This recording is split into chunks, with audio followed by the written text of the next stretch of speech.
Hello everyone. Today, I'm going to talk about a very important lean concept called 5S. 5S is a method used to make our workplace safe, clean, productive, and efficient. It also helps increase morale and creates positive energy among the team. As the name suggests, 5S has 5 steps. Sort, set in order, shine, standardize, and sustain. Let's understand each one in detail. First S, sort. The first S is sort. This step is all about separating what's necessary from what's not. Ask yourself, is this item really needed for my work? How often do I use it? Daily, weekly, or monthly? If something is not required, or if it's used only once in a while, it shouldn't be cluttering the workplace. Keeping unnecessary items not only wastes space, it can also create unsafe working conditions. Once you've gone through your items, decide what to keep, what to relocate, and what to dispose. That's the essence of the first S, sort. Second S, set in order. After sorting, the next step is set in order. Now that you know what needs to stay, you should arrange everything logically and neatly. There's a popular saying for this step: a place for everything, and everything in its place. Every item should have a designated location. Label it clearly, and after use, always return it to its place. This reduces searching time, improves efficiency, and helps everyone find what they need quickly and safely.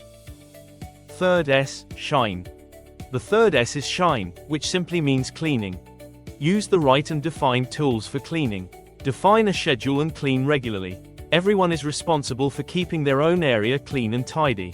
A clean workplace not only looks good, it boosts motivation, safety, and pride in our work. During cleaning, we can identify the hidden and potential risks, such as loosened wires, worn-out parts, leaks, missing parts, and abnormal conditions. That's why we call cleaning is inspection. Fourth S, standardize. Once we've implemented the first 3 steps, we need to maintain them.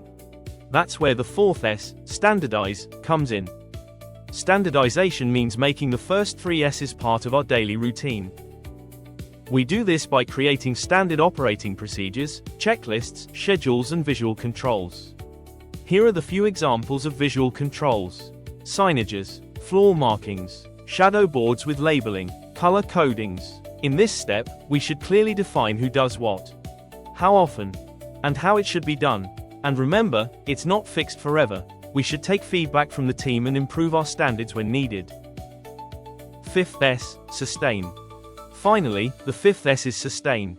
This is the most important step, because it's about making 5S a habit. We need to keep practicing these steps until they become part of our DNA, part of our workplace culture. To do this, we can conduct regular audits and reviews, provide training to all team members, take feedback, and look for ways to continuously improve. Sustain means not letting things slip back to the old ways. It's about discipline and continuous improvement. That's all about 5S. If you found this helpful, like this video and subscribe to my channel for more interesting topics. Thanks for watching.